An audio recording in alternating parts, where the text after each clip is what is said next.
Today, we're diving into a geopolitical drama with absolutely mythic stakes. It's a chain reaction of ambition and fear that literally reshaped nations. And this isn't just a story about armies and kings. It's about how the reputation of a single person can become the lightning rod for a continental storm. And that quote, it's pretty much the theme for this whole story. We're talking about a wildfire ignited by a single spark, where the personal desires of just a few people ended up forging the destinies of entire kingdoms. Okay, let's get into it. So where does a war like this even begin? Well, ours starts not on a battlefield, but in the simmering tension between two incredibly powerful figures, a warrior and his king. Their clashing ambitions are about to set the stage for total conflict. First up, meet Zepho. This guy is a hardened Edomite warrior, grandson of Esau who had to flee Egypt and found a new home, a new life in Africa. He's not just skilled, he's a force of nature, and he rises so fast he becomes captain of the entire army. But he carries this heavy, bitter exile with him, and it fuels this burning desire for vengeance. And this is his king, Angeas of Africa. He might be young, but don't let that fool you. He's a master strategist. See, where Zepho sees revenge, Angeas sees the entire board, a grand chessboard of nations. His loyalty? It's purely pragmatic. Every move, every decision is a cold calculation to make his kingdom stronger. So right here, this is the powder keg. You've got two powerful men, tied together but pulling in completely opposite directions.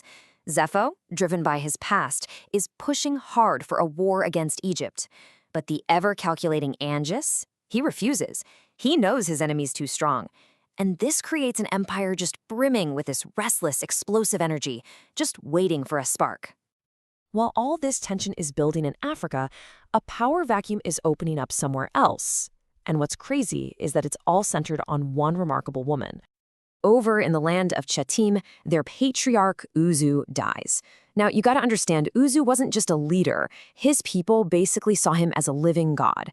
So his death, without a male heir to take over, leaves his entire nation vulnerable, with his daughter, Jania, as the sole inheritor of all that influence. And this is the moment everything changes. Jania is no longer just a person. With her father gone, her legendary beauty and wisdom transform her into a symbol, a living, breathing key to legitimacy and power. To all the surrounding kingdoms, she just became the ultimate prize. King Angeas, being the strategist he is, sees this opportunity and moves fast. He sends messengers and gets Chetim's agreement for marriage. But he wasn't the only one with his eye on the prize. Just as his guys are leaving, messengers from a rival king, the fierce Turnus of Bibentu, show up with the exact same idea. All of a sudden, it's a high-stakes race. This race for influence wasn't just some polite political game anymore. Oh no, this was spiraling, and fast, into a direct confrontation that could only end one way: war. So you've got Chetim stuck between a rock and a hard place. And what do? They make a choice based on pure, rational fear. They turn down Turnus, not because they like Angeas more, but because they know Angeas is the stronger, more dangerous king to take off. Their survival literally depended on this calculation. And the escalation was just brutally fast. Look at this timeline. We are talking about 15 days. 15 days to go from a marriage proposal to mobilizing entire armies for war. That rejection of Turnus, that was it. That was the point of no return. The dominoes started to fall, and they fell hard. Okay, so diplomacy is shattered. The talking is over. Now the conflict moves from the royal courts out onto the sea roads and the battlefield. Turnus is enraged, right? He's ready to just march in and take what he wants by force. But the thing about Angeas is, he's always one step ahead.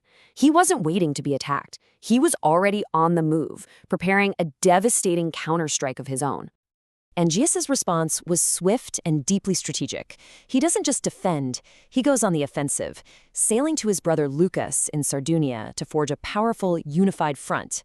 And then, in a move that will change everything, he gives his ambitious young nephew, Niblos, command, a chance to win the glory he so desperately craves. The stage is set. The two massive armies, these allied kingdoms, finally meet in the Valley of Canopia for what's going to be the decisive battle.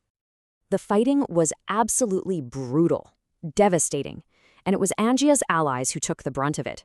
The forces of Sardunia, led by the young Prince Niblos, were completely overwhelmed and defeated.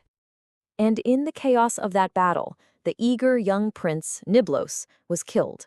His hunger for honor had led him straight into the mouth of danger, and he paid the ultimate price for his ambition. Angeas is grief-stricken, but that grief turns into absolute fury. He gets back on that field, personally finds King Turnus, and slays him. He then annihilates the rest of his army.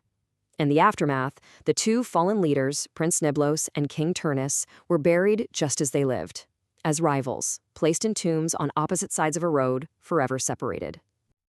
So the war was over. The bodies were buried. But the consequences?